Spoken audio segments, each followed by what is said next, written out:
sunset low, pull out the fiddle and the roses of the boat. Guitar is sweet, so I'll keep it kind of low. Thank God I'm a country boy. God plays Hallelujah all day. From good to the Lord and my wife. Very good, so I'll fiddle when I can. Good morning, my lovelies. So here we are, traveling back to Tucson.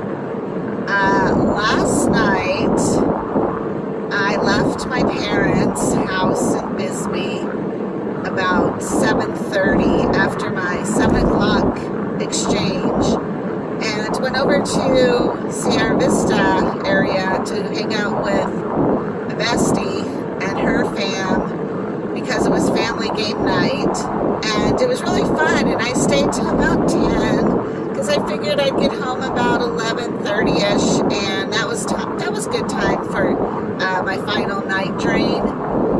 No big deal. Well, I was on this road and at midnight, and I ended up having to be turned around because something happened. So they shut down the highway here and directed me to go a country way, which I've never gone before.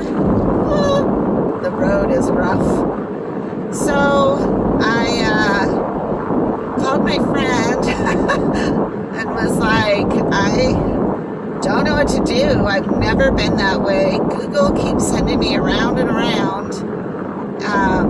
It was trying to redirect me through like weird neighborhood areas to get me back on this road, and I needed it to take me to Sonoyta or something. I don't even know at this point. So again, I wasn't familiar, so I decided to go back to her place. She's like, just come back and sleep here. So I went back. I did my drain there in the kitchen, which there was no airflow. I had total privacy. Everybody was in bed because, dude, at this time it's like, I don't even know. I think maybe I went to bed at 12:31. So, anyhow, yeah, it's something like that. Because I remember looking at the clock and thinking I'd be done draining at 12:03. So I was probably asleep. I passed out probably at 12:30 because I'm super tired. But,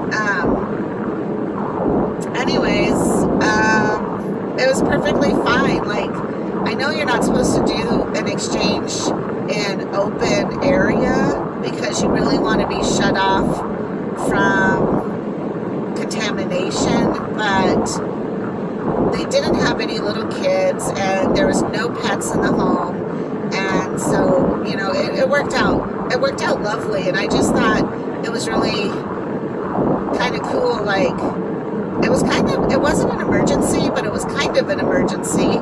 And so I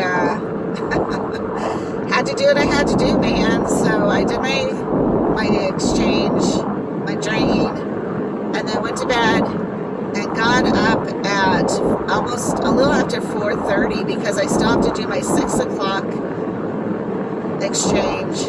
And although I have that stuff, I don't have a way to communicate with them that I am doing that early. And then two,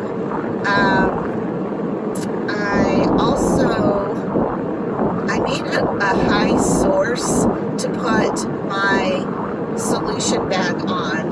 The dextrose has to be higher than my site, my catheter site and all of that, because gravity pulls the dextrose down, and that's just how it works. So it has to be hanging up higher than I am sitting, and there's nothing for me to do that there in the kitchen, at least.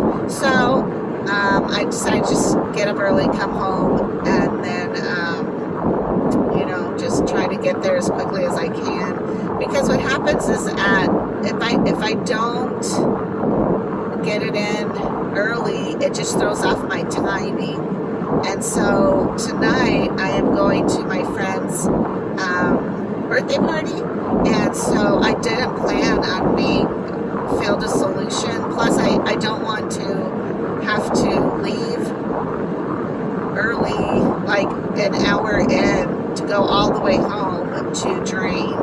So I'm a little bit like perturbed, but it is what it is. And thankfully, I'm farther today. I'm farther now than I got last night.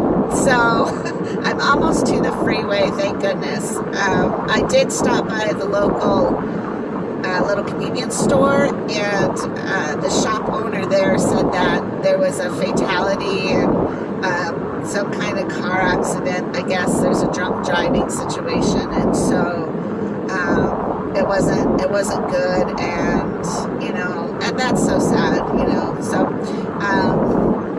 oh well. And I was able to talk with him because I was like, oh my gosh, I have to get home, you know. And as we started talking, and I told him I was on dialysis, and he was like, hey, I just finished chemo.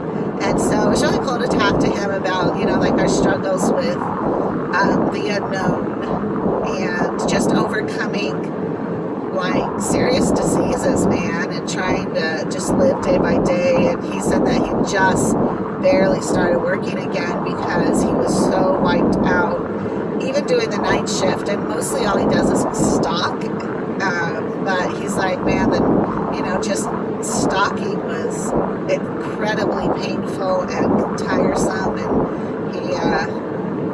he really had a difficult time, but now he's up on the other side, and it's just so wonderful to get to know people and talk with people and you know, hear their stories and feel inspired, like you're not alone, and there's other things, you know, other hardships that you could be going through that you're not going through. Or, you know, what to expect if that ends up having to be something that comes onto your plate, you know. So, all in all, it was really great, and I'm glad I met him, and, you know, I wish him all the luck, too, with his health adventures. So, yeah, I wish you could see the sunrise to the right, but that's probably not great for me to be picking up my phone like that. All right, so I'm almost to the freeway, and I will wish you a happy Saturday. I can already feel the heat, man, and I have no AC on. I'm just having the vent on, but there's a definite difference between Sierra Vista and getting closer to the freeway. It's crazy. I think yesterday in Tucson it was like 110.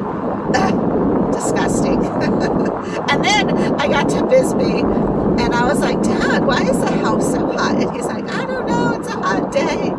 And I asked my mom, and she went over and she was fiddling with the air conditioning, and apparently he had accidentally put on vent instead of AC. Oh, those two crack me up. So, anyways, all right. I will talk to you lovelies later, getting up here on the freeway. Have a good morning. Bye-bye.